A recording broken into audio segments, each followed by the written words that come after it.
Now, a couple of things before I get going here. Confession, I am not a user of the platform, but I do direct my staff to use it all the time and use it a bit. You're going to see that in a moment here. The other thing about us Minnesotans is that we are very tight with our money. We are so tight with our money, we won't buy green bananas. And you might ask, like, well, what does that have to do with my presentation? Well, we're a very performance-driven organization. We are big on metrics. And when it comes to purchasing anything in our organization, you better have a good benefit-cost ratio. And so, just as a little background, what's not on this slide, in 2017, we did a one-year pilot with Streetlight. We deemed it a success. We entered into a 3-year contract with Streetlight.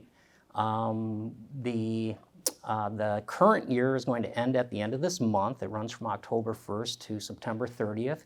We have 2 one-year renewable options. We have already exercised that second option that will begin October 1st. In terms of the current year, we have run over 3,500 projects through almost 11 months. Now, Kat was sharing that statistic earlier. If I did my math right, we're probably responsible for about 10% of the runs on the Streetlight platform. So if things are backing up, you know who your problem is. But anyway, we went to Streetlight and we asked them, hey, if we'd bought these projects individually, what would it cost us? And they told us it would have cost about $190 million. And we were like, whoa, so at least we made one right decision. We bought a subscription. But we decided we needed a little more conservative way to talk about the value that we're getting out of our subscription. And so one of the ways we went about this is we asked ourselves, what would have it cost had we had done things in a more conventional way? And I apologize, this might not be real easy to read, but the far left column are the types of projects we run, estimating AADT, O&D, speed studies, what have you. The number of projects that we've run, again, we've run over 3,500 projects. And then what we did is we asked ourselves, well, getting way ahead of myself here. What we did is asked ourselves, well, what would have it cost doing it these traditional ways? And we came up with estimates. For example, for O&D analysis, we assumed on average they would cost somewhere between $25,000 and $35,000 each. We know that many of our O&D analyses, because we have unlimited kind of abilities to use the platform, would cost in an excess of $100,000. But again, we're trying to be somewhat conservative here. And we added up what we thought, let's make sure I use the laser pointer. We added things up and we said it would have cost us over $70 million using the traditional methods. Now, of course, we don't have $70, $80 million lying around, but that's just our point. If it wasn't for the Streetlight platform and our subscription, we wouldn't be able to do all of these things. And what we did is our comparison is, there's some staff time involved, and we estimated, and we think here we're probably overstating the amount of time a lot of these are taking, but it cost us in the neighborhood of $380,000 of staff time this past year, coupled with our subscription, and it comes out to be about $1.5 million. And we think that we're getting at least a BC of 50 to 1 here, which we think is pretty good. Now, I believe Josh touched on this a little bit. We're not capturing all the value we're getting out of the subscription in that last table. One thing that we have found that's really important to us is that we have access to the platform anytime, anywhere that we want access to it.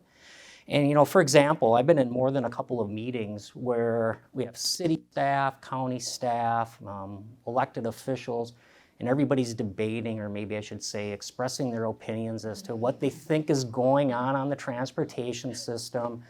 And, not me, but somebody on my staff, I'll see they're on their laptop, and I know instantly what they're doing is they're accessing the platform. And they're crunching out a quick analysis, and they throw the information up on the whiteboard, and lo and behold, there's this beautiful silence for a short while everybody's digesting, some hard data. And we immediately move away from debating what's going on to what are we going to do. And if you take all the people in the room and you add up their time, and it could probably be an hour or two, we're not capturing necessarily those kind of costs. I only have one slide on safety. I know Michael talked about it in a little different vein, but this is near and dear to me. My son this past summer, he's a geodetics surveyor, so he's by himself going along the highway, collecting data. There's a lot of other people like him. The young lady in the lower right corner, she works in our transportation data analysis section. I borrowed her for 6 months. She did nothing but streetlight projects for me. She was incredible. Unfortunately, I had to give her back, but she occasionally has to go out in the field and collect data, kind of like that picture above, and it can be unnerving. And this, in my opinion, is worth the this is worth the price of admission alone. And and I'd like to spend more time trying to maybe figure out what that real value is, because we're not capturing that at the moment. So I'm going to spend the rest of my time talking about some case studies. What this first one is this is Highway 13, and this is what we call the Ports of Savage. It's located just south of Minneapolis and St. Paul along Highway 13 and the Minnesota River. There's a lot of congestion on this corridor. The locals have asked us to conduct a study, and so we wanted to do some preliminary background information, because at this intersection, Highway 13 and Dakota Avenue, that's where they gain access into the ports. And we know anecdotally that it's congested on this facility, and at particularly that location. The locals were telling us that it's actually busiest during the midday, and so we looked at AM, PM, and midday. For the purposes of this presentation, I'm only going to show AM and midday. But there's your east-west, your east movement, left turn north, your westbound movement, right turn into the ports. We know the culprit is this left turn movement's causing us a lot of issues at this location. And so, the ports isn't going to give us a lot of information about what's going on with the trucks coming in and out of the site.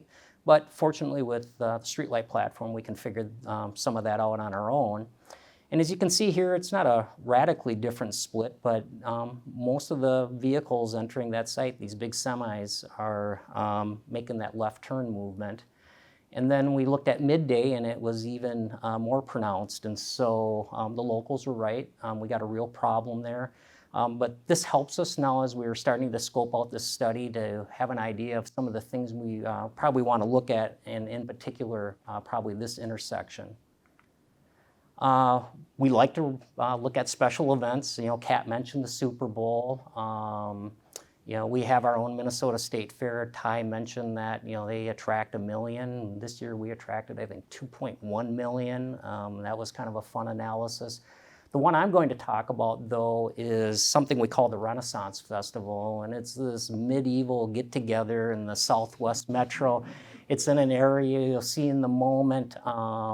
There's only one way to get to the site on Highway 169. And in the month of September, 4 weekends out of the year, they hold this festival, and we get a lot of traffic backups for folks who are trying to get to that event. And Minneapolis and St. Paul would be up here, and so the traffic coming to the site, almost all of it is coming from the north in the southbound direction. This is the main gate. It's really the only way into the grounds. We've been told, and we've observed that we get backups as much as a mile. What happens during these backup times is that they use our shoulder and our outside right lane. They take that away from us, and they use that to direct traffic into the main gate. Which essentially leaves us one lane of traffic, the inside left lane for the through movements. Now, the festival owners and the county elected officials were asking us to make some improvements. They wanted us to add a lane, preferably in both directions, but in particular the southbound. And they wanted an interchange at what was really a low volume roadway and something you would normally not entertain. So, but what we wanted to know was, okay, yeah, we get it, traffic is backing up, but what is happening to the through traffic? That's the traffic we're really responsible for, the regional movements. In this slide, the upshot of this is as you approach the main gate, you have slower speeds, more congestion, obviously people turning into the site. But what about the folks who are traveling through on that left lane? And what we found was that they were traveling, you get about a quarter mile from the gate, you start to slow down, I think mostly because, you got these big speed differentials, 45 miles an hour.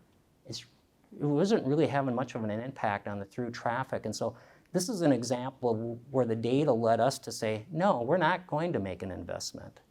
It's really not warranted.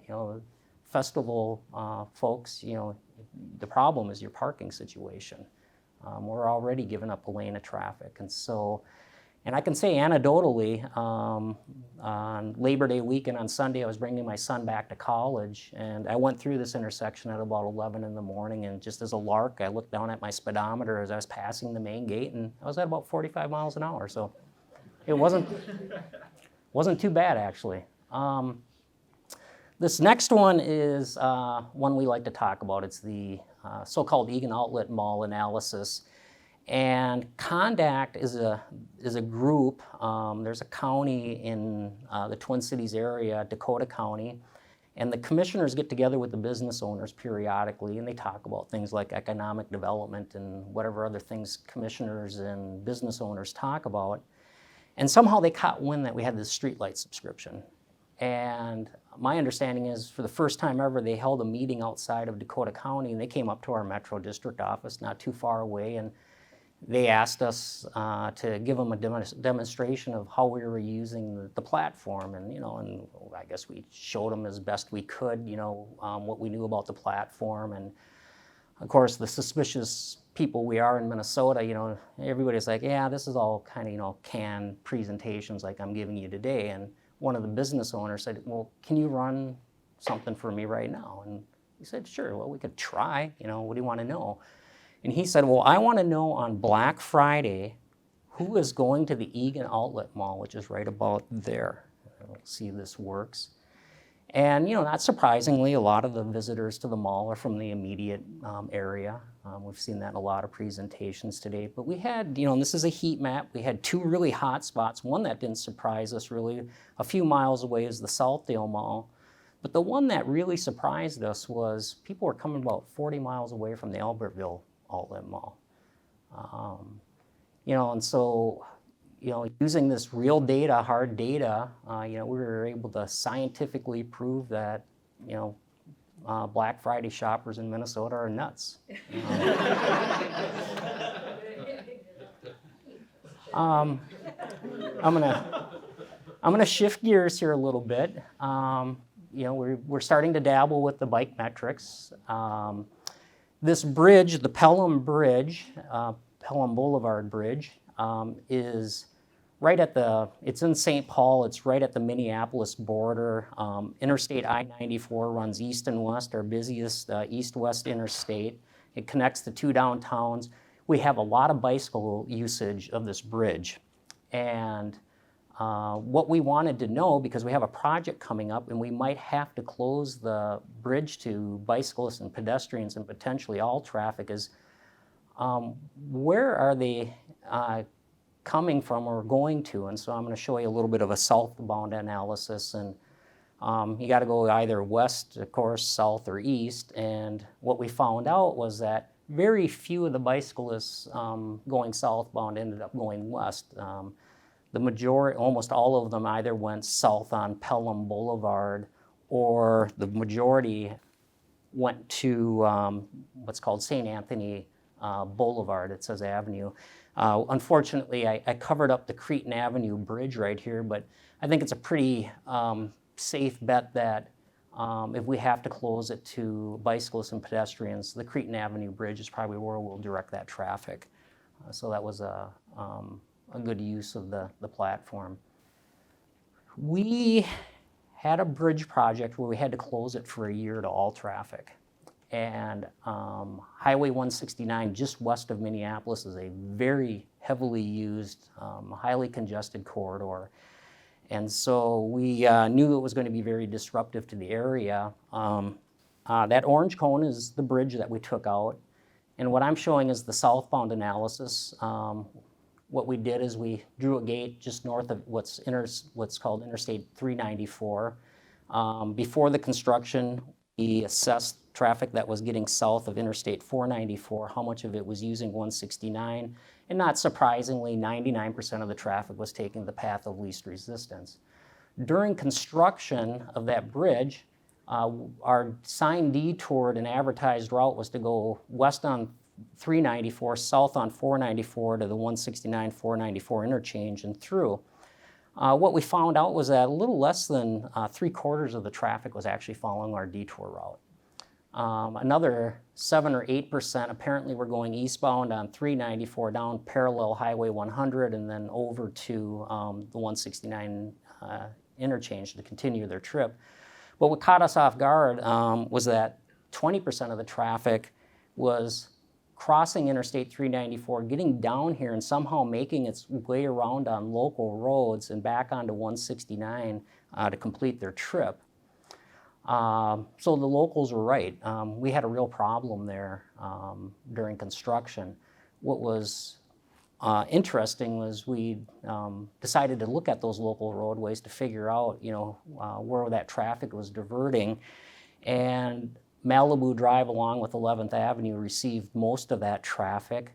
Interestingly enough, that while the bridge was closed, the city closed Malibu Drive, and 20% of the traffic was still diverting, but it had to go somewhere, and then Shady Oak Road, which was getting less than 1% of that traffic, was now getting 37%. And so a lot of things that we've learned from this project that we're hopefully going to use so that we don't repeat that kind of same problem.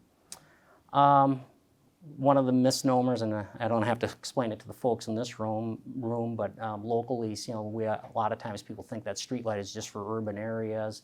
Glencoe's a small city in western Minnesota, and the city was getting complaints that traffic that was using Highway 212 and then continuing their trip in the westbound direction on County Road 22 were not following the signed route through town, and they were using a shortcut through a residential neighborhood.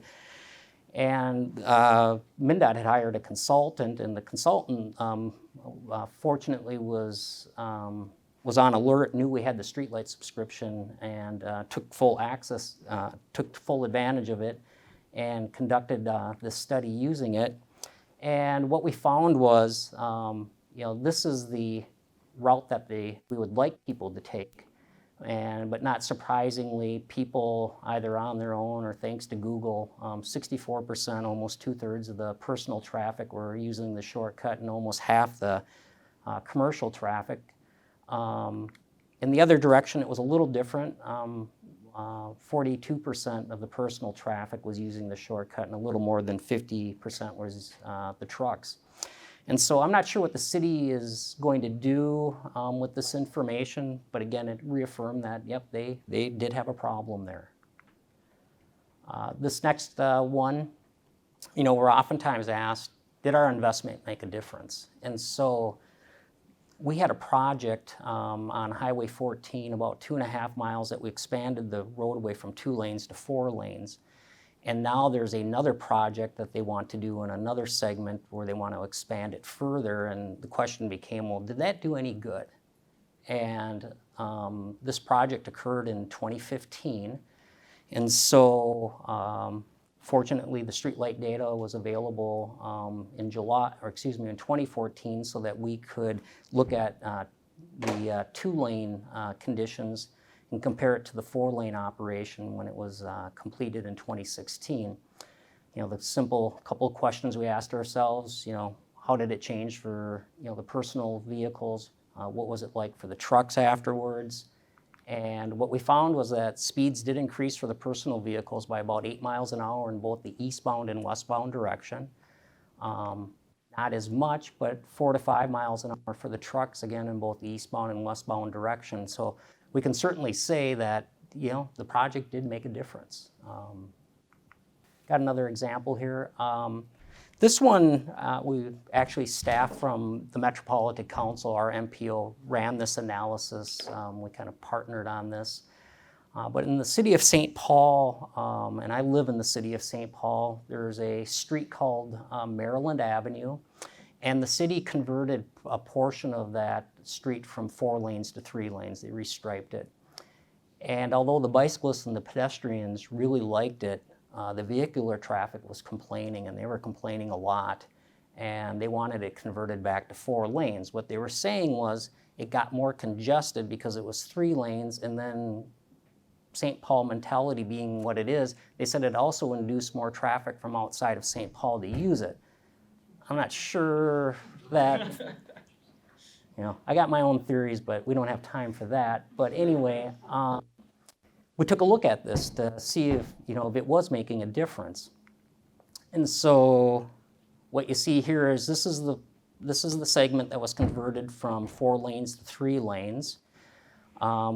We took a look at what was happening when it was 4 lanes and compared it. And one key difference to keep in mind is that Phelan Boulevard is the southerly parallel route, and Wheelock Parkway is the northerly parallel route. And the Wheelock Parkway was closed when it was a 3-lane configuration.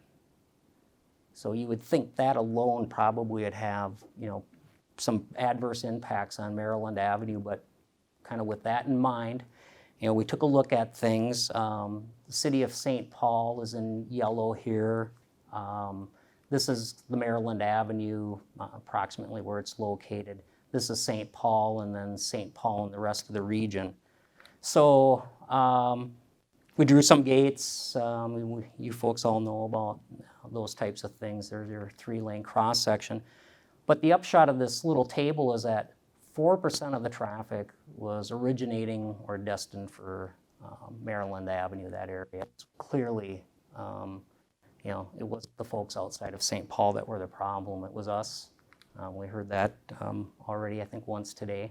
The other thing was on the speeds, and, you know, and I don't think this is refined enough, but, you know, the speeds really didn't change, despite Wheelock Parkway being closed. And I think that the city ultimately took this information and they decided to keep it in the 3-lane configuration. And I think, but for this, and having talked to the Public Works Director who retired about a year ago, he told me that he was pretty sure they would have restriped it back to 4 lanes.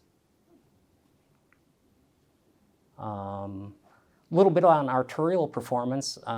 If you don't know, our freeway system is almost fully instrumented, so we got pretty rich data on our freeway system. And for I don't know how many years, I've been charged with figure out what's going on the arterial system. And we tried, and most of it was we just really couldn't get the money to get the data that we needed to assess the arterial system. Hired a GIS intern. Really sharp analytical guy, and he did this work for us. We estimated at minimum $350,000, probably $500,000 to do this analysis. You know, I probably paid an intern $5-10,000 to do this work. But essentially, what we do, it's a little different than the streetlight platform, is we define delay as overnight speeds compared to the peak periods. And what you see here is some of the morning congestion and compared to the afternoon congestion. I think this is for all personal vehicles. And again, this is a heat map, as you probably gathered. We've sliced and diced this a number of different ways. We've looked at commercial vehicles, again, in the morning and the afternoon. We looked at commercial reference speed and compared it to personal reference speed. So this is your overnight speeds, and this one was a bit interesting to us. We were like, why are the trucks in a few locations going so much slower than the cars in the middle of the night? You know, but after we spent a little time thinking about this, Target has a huge distribution center here. And so obviously what's happening is the trucks are coming in and leaving the site. And so there's, typically an explanation for, why these things are occurring the way they are. I won't talk much about this, but in Rochester, Minnesota, where the Mayo Clinic is, they were wondering where people were coming from on a more kind of daily basis. And so that's what this analysis was about. One other thing that I'll mention is we're finding all sorts of different uses for this, and this is a pretty recent one. If I remember right, I think we define a regional trip, or at least the Metropolitan Council does, our MPO, as being 7 miles long. And so we now use Streetlight to take a look at functional class requests to see, is it regional traffic or local traffic that are on these roadways, because, federal highways is very strict. They don't want you changing the functional class on something unless it's really operating that way. And so hopefully this gives you a little bit of an idea of the different ways we've been going after the streetlight data. Be happy to try and answer any questions if you have any.